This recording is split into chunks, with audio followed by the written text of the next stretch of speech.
Now the festival of unleavened bread, which is called the Passover, was near. The chief priests and the scribes were looking for a way to put Jesus to death, for they were afraid of the people. Then Satan entered into Judas, called Iscariot, who was one of the 12.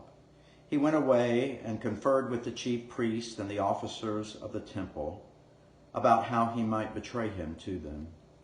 They were greatly pleased and agreed to give him money.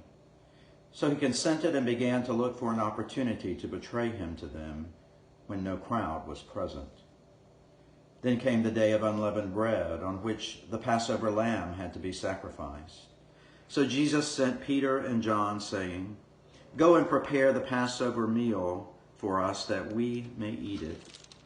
They asked him, "Where do you want me to make preparations for it?" "Listen," he said to them. "When you have entered the city, a man carrying a jar of water will meet you. Follow him into the house he enters, and say to the owner of the house, 'The teacher asks you, where is the guest room, where I may eat the Passover with my disciples?' He will show you a larger room upstairs, already furnished. Make preparations for us there." So they went and found everything as he had told them, and they prepared the Passover meal.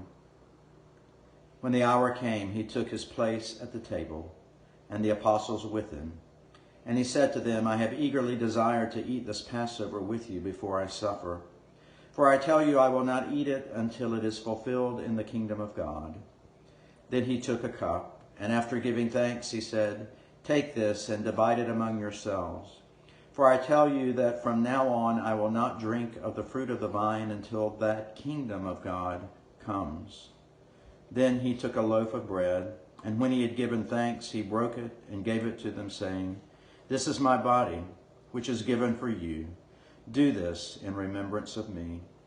And he did the same with the cup after supper, saying, "This cup that is poured out for you in the new covenant in my blood. But see, the one who betrays me is with me, and his hand is on the table. For the Son of Man is going as it has been determined, but woe to that one by whom he is betrayed." Then they began to ask one another which one of them it could be who could do this.